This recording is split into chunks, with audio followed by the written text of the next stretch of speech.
All right, welcome in, Alex. Glad to have you here today. To get started, let's have you introduce yourself. Let us know what degrees you have from Concordia and then what you are currently doing now. Thanks, Jen. My name is Alex Eernisse. I am a 2016 Concordia grad. I have a sports management major, and then I was a minor in finance and marketing. And right now, I am the premium sales manager for Minnesota United. And for those people who maybe aren't in Minnesota, can you tell us what Minnesota United is? Yes, so it's our newer professional soccer team. It took over for minor league teams that were here in the past. So we actually have a weirdly long history of professional soccer at lower level, but we've never had a major league team until roughly 2017. And I'm sure stepping out of college, you did not imagine that this would maybe be a career option, or maybe you did. Maybe you had your sights set on the perfect job for you. But what did your path look like to getting here? So you're right. This is not where I envisioned I'd be. So I went to Concordia and I was a baseball player. I was on the baseball team with lunch. And when I came to school, I didn't know what I wanted to do. I just thought, hey, I want to play baseball. And that's why I went to Concordia. And it was really nice how affordable it was. And the coach was amazing. So I was just going down that route. And I figured I'd figure out school when I got there. My first year, I spent time just kind of figuring out what I like and what I dislike. And it was pretty evident right away that sports was always the thing that was most important in my life that I grew up caring the most about. So I wanted to get into sports management. And from that, I met a few different professors, and they helped explain a little bit about some things that would be worthwhile having in your degrees to be able to improve your sports management degree and make it look a little bit more enticing for jobs in the Twin Cities. So that's when I got into marketing, and then I got into finance a little bit out of personal interest in knowing that in sports sometimes you don't make the most amount of money, and I figured I'd learn how to at least manage what I did get. Yeah, So that makes sense. Do you feel so some students watching this might be student athletes. We have a lot of student athletes that choose sport management and exercise science majors. Do you feel that's advantageous for you, or do you feel like you can come from a non-sports or non-athletic background and still excel in a position that like you're in? you definitely can. I would say most of my colleagues don't have sports management degrees. A lot of them have business degrees. That's probably more common in professional sports. We do see some sports management degrees, but I'd say more is in the business focus. And then they just chose to get into sports because, like me, they just had a passion for it. And I would say for the person that's looking, that's a student athlete at Concordia, I would consider both, sports management, but also business. If you go into sports management, some people think that's the direct pathway into sports, and there's a lot of different ways you can get into sports. Yeah, yeah. So speaking about sports, I know this is a loaded question because there's not a typical day for you, but what does a typical Yeah. day look like, or the ebbs and flows? Because you do have a season, you're a professional sport, so there's an off season, a preseason, an in season. So talk to us about what do you do on the daily? What fills up your Yeah. hours? So our season is March to October, and then our postseason is end of October, November, maybe early December, depending on the year. Which means we have about a 3 month off season between December and March. And the way it normally works for me is we can't really impact sales day of game or after the game happens. So a lot of my schedule is forward looking. So I actually work the hardest in the off season. I would say I grind the most in the off season. It's usually slightly less hours, but it's a little harder work. It's a little bit more stressful at that time. And then when we're in season, I find that I end up working more hours, but it's a little less stressful, and it's a little bit more of the fun of bringing the event to life. So a normal day in my work, I would say it's very standard within business. It's a lot of meetings, it's a lot of phone calls, it's a lot of emails. I do a little bit more strategy now as far as like setting up our pricing and setting up our focus in our business plan around premium. But with that, still, I do a lot of desk job stuff as far as meetings, phone calls, emails. And would you say that you've learned that on the job? Would you say that you had some preparation from school? So sometimes, students can say, none of this was in the textbook. Like I felt like I Yeah. was walking away and I knew everything, but it's a lot of on the job learning. Yes. So one thing I learned kind of in school, but also right when you get into the business world, that it's on yourself to kind of take care of yourself and build yourself into what you need to become. So what I learned when I was at school, and what was really useful was with my internships. So I had an internship with Minnesota Vikings for their training camp, and then I had an internship with a golf tour down in Florida. And the one with the Vikings, it gave me an opportunity to see the inside of sports, see the operation side, see a little bit of the marketing, and really feel out that side of the business. And then when I worked for the golf tour, I was 100% sales, and it gave me a little bit more insight into what I do now. And that really helped me, I think, because when I got my first job out of college and it happened to be a sales job, I had some background in it. So I wasn't starting completely fresh. It was something that I was just becoming better at. And starting out of college, I think this has been a theme, but it might be sales jobs, right? Or it might be day of ops jobs. So it's not the glamorous getting to take the big clients around for the steak dinners and all that kind of stuff. Like that might be something people are interested in. But a lot of times you are going to start with some of those other jobs first until you maybe get to know some people or find your own strategy. 100%. I would say most people that start at Minnesota United, and they're on the business side, starting our ticket sales department, and they're in a sales role, and then they branch out. We have some that do end up going into marketing. We do have some that go into game day, and we have some that go into like our corporate partnership roles as well. So it tends to be an entry point for the organization, and it's not something where I always envisioned that sales is like you go to a golf course and you talk over a big deal, and then eventually you make a sale and everything's good, and you end up golfing the whole day. It's not how it is. Unfortunately, you do get to golf every once in a while, but generally speaking, it's a lot of phone calls, it's a lot of emails, it's a lot of hard work, especially in the beginning, because you're really grinding to build your base. And one thing with this role is you get paid on how successful you are. So if you work in sales, the more successful you are, the more you get paid, and that ends up being something that really drives you early on in your career because you want to make more money. So um, going from that, it's not something that's always the glamour picture that you might expect. It's a lot of hard work early on, and it's something that you have to build up towards to see that side. Yeah, that totally makes sense. How do you think it would look different? So you're with a professional organization, professional sports, and what if somebody was considering, and they might not be account managers for college. Well, there's opportunities within college, or even, if you're in a large city that has some type of really big time organized sports stuff. How does your job in a professional organization maybe look different than if somebody were going to go into nonprofit or collegiate?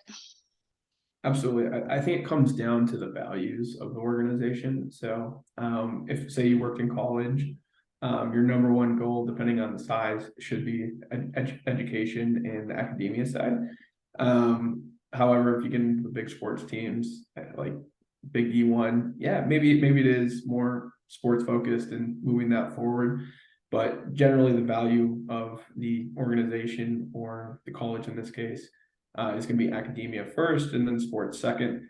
When you get into pro sports, a lot of its number one thing is winning, providing the best value product on the field and really getting something that can amplify the rest of the business. So, as a fan, everyone, what they care about is winning. And that translates into our business. And that becomes the number one goal of all of our professional sports organizations is how do we put the best product on the field? And from that, how can we maximize that product so it impacts the rest of our business? So I would say the number one thing is just the values and what you're trying to accomplish. as an organization might be different if you're working at a college or a nonprofit versus sports or professional sports team. Yeah. And you talk about putting out the best product and the best product, which is interesting to talk about human capital in that way, right? But that's Yeah. business. When you want to put out the best product, it's not going to be you alone. It is going to be marketing. It's going to be ops. It's going to be fundraising. It's going to be all different aspects of the business. So who are good people for you to rub elbows with, and people in the industry that are important for you to form relationships with so you can do your best job and deliver on that product? So when you come in, what you really want to rub elbows with are just the successful people, and specifically, I'm talking in sales. Is just the people that are really successful in their sales department right now. So who's ever being the most successful, I would grab them for lunch, take them out, pick their brain, be eager to learn a little bit about what they're doing and hear their successes. And then once you start getting better at that and you start moving up a little bit within the company, a lot of my job now is working interdepartmentally. So I work very closely with the marketing department now. So that way our messaging going out on social media, our website, and all of our branding aligns with what we're trying to accomplish in sales. But also operationally, are we able to put together the product and the event and organization that we're trying to portray when we make our sales and we have our conversation with our clients. So at that point, working with other department heads within the organization is very valuable, but also networking with similar roles within the sports community. So I have a pretty close relationship with some of the other premium sales managers across the Twin Cities for other professional sports teams, and then also just across the country as well. Yeah. And talking Yeah. about some of that networking, what are ways that you stay relevant and stay professional? Are there associations that you can be part of? Does Minnesota United encourage professional development? Can you go to conferences, roundtables? What does some of that look like for you to stay, relevant with industry trends? Absolutely. So within the Twin Cities, we do a lot of different boards that we're part of, different nonprofits and different chambers would be the Twin Cities way to stay relevant and make sure that we're engaging with the community. And then more across the sports industry and staying relevant. We do a lot of networking through LinkedIn, finding people that have similar job titles, reaching out, doing calls to kind of understand what adversity they're facing and how they're overcoming it, and really building a network that way. We do have a couple conferences that we're part of every once in a while. So ALSD is a big one, which is luxury suites in a sense. So that's something that I've been a part of, and I hear a little bit about every once in a while. It's an annual get together, but they send a lot of emails. There's a lot of networking, a lot of relationships built because of that. And then also as a league, we do basically what we call league awards, where we all get together before the season starts. It's usually around the draft, and we hear a lot of the success stories of the league, what the numbers are looking like, what the trends are becoming, and overall what the issues as a league we're facing and how we can come together to overcome it. Yeah, and I'm sure no season is exactly the same. There's always things that are popping up as sports evolve, and the fan base really lets you all know what they want, right? And the expectations Absolutely. keep getting higher and higher. Expectations always go up. That's the one thing I'll tell you. If you're doing your job right, expectations go Right, up.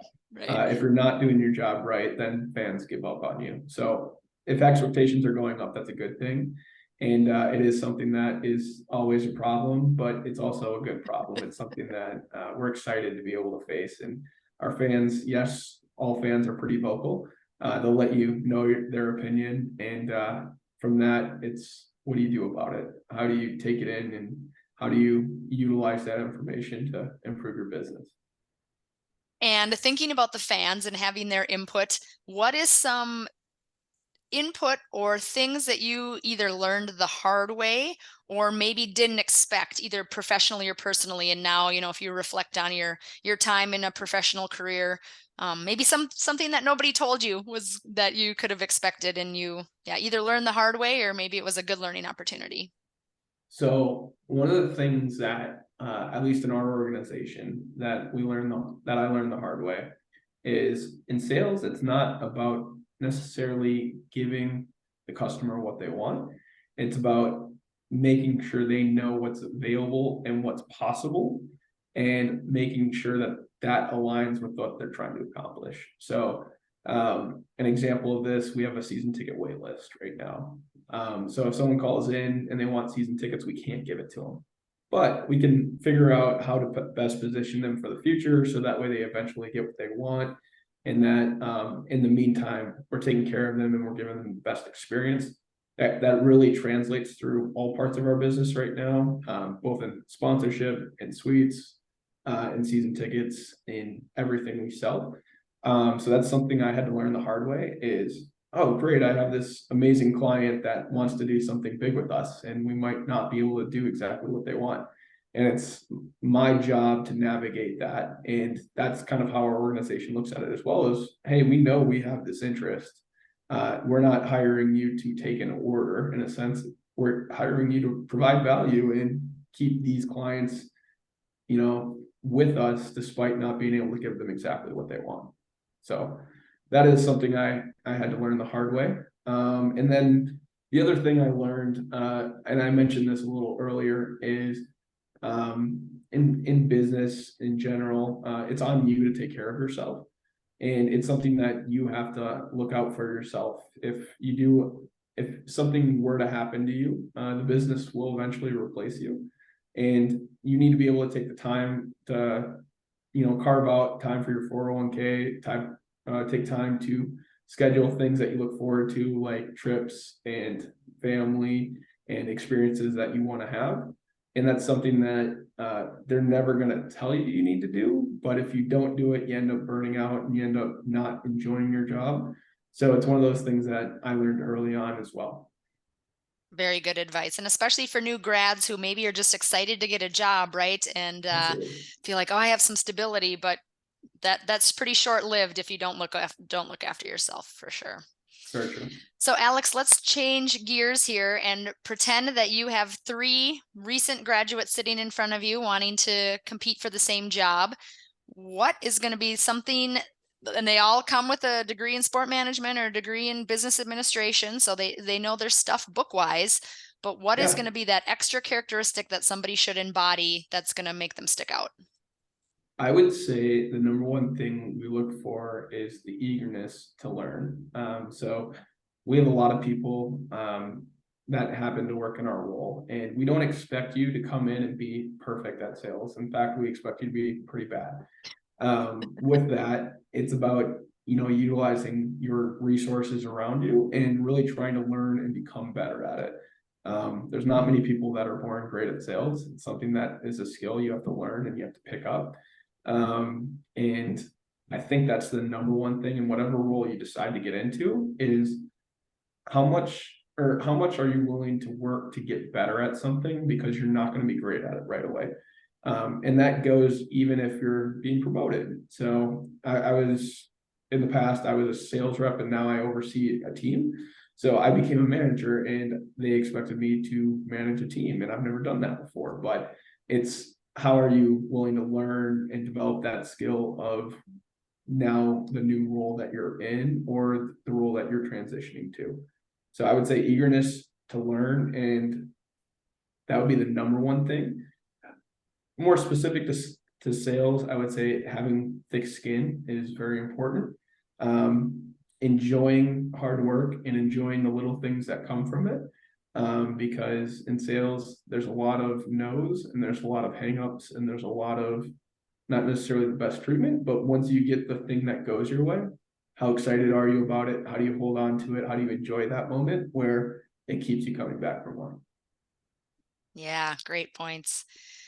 What else would be any closing remarks that you'd want to share with a student considering a sport management degree, or maybe somebody who's watching this video is in the spring of their senior year and they're feeling panicked Yeah. about what comes next? Put yourself back in those shoes. The number one thing I could say is utilize your resources at Concordia. Lean on your professors like Jen, Lana, and your other professors within the university. That's a big way I was able to get into the sports, or into sports. I had a couple of internships that Lana was able to refer me to. And from that, I was at the point where I tried interviewing with a couple different sports teams. I knew I wanted to work in professional sports. I didn't even get an interview with the Vikings or the Twins. They wouldn't take me. But Lana had a connection over at Major League Soccer that was willing to interview me. And from that, that's how I got my start in the industry. So lean on your professors, create a network, create people that want you to succeed, and that'll help you go far.